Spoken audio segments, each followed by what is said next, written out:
Chapter 15, read by Miss Freeber.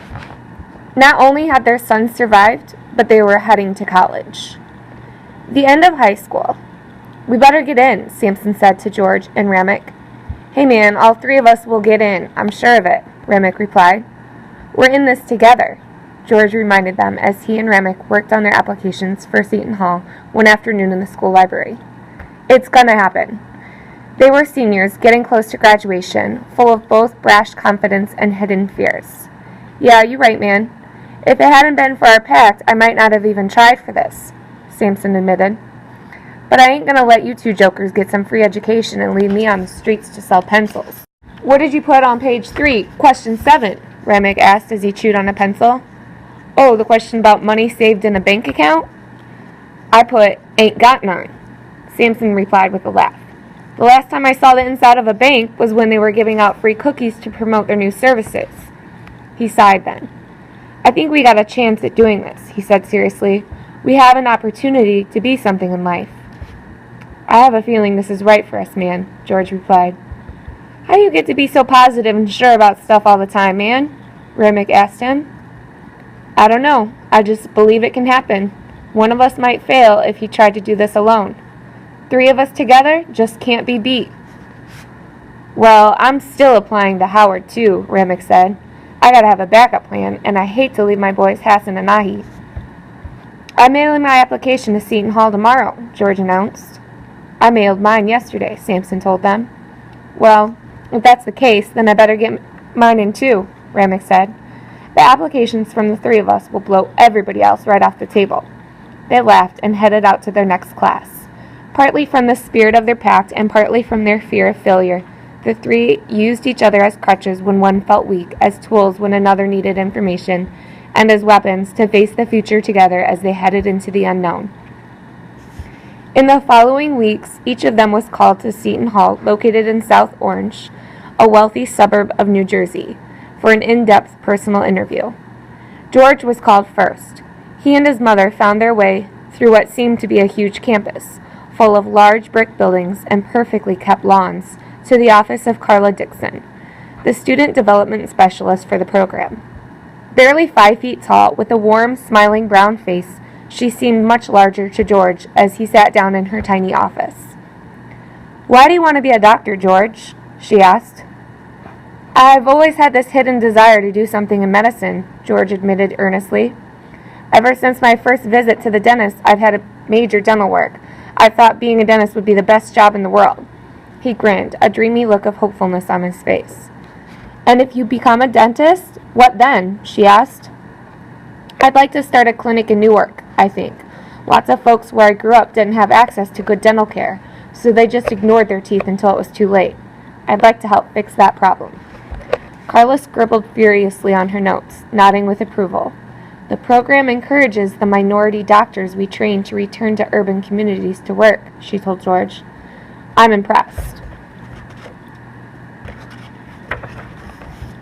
George breathed a sigh of relief and relaxed as he answered questions about grades and baseball in high school. "You know, I have 2 friends who have applied to this program also," George told her.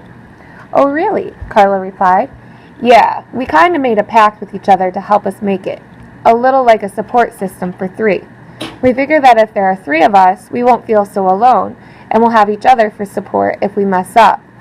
Again, Carla scribbled and nodded vigorously. "This is very good," she said, almost to herself.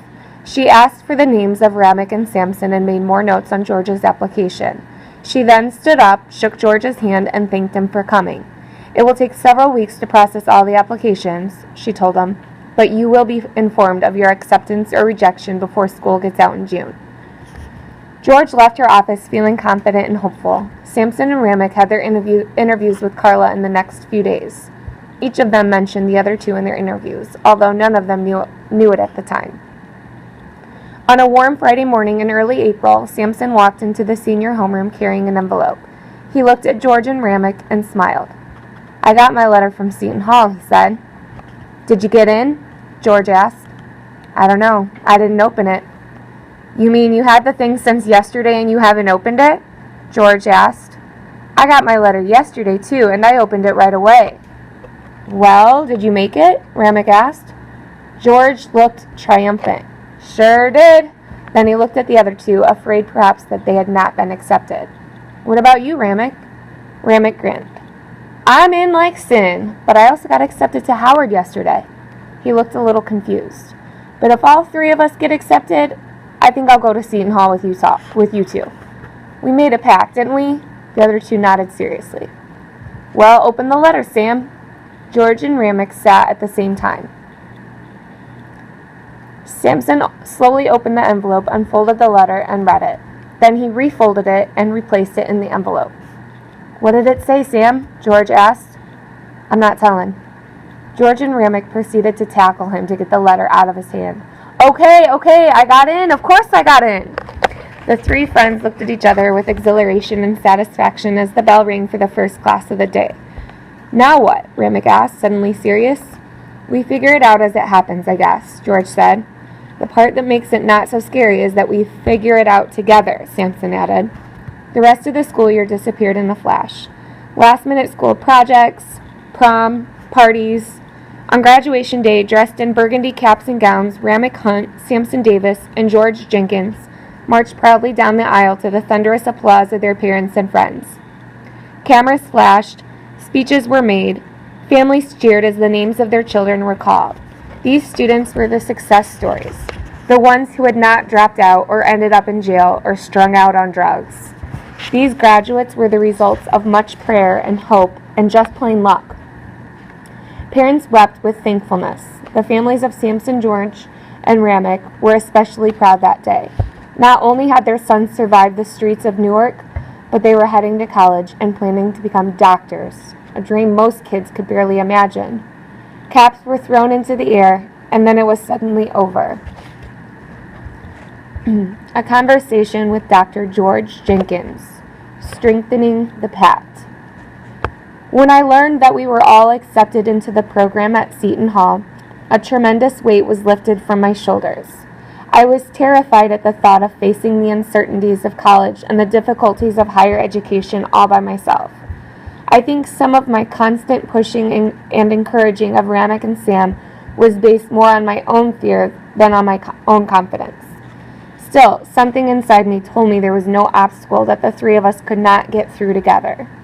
I'm not sure I would have made it without their friendship, support, and positive influence. I'm sure they feel the same way.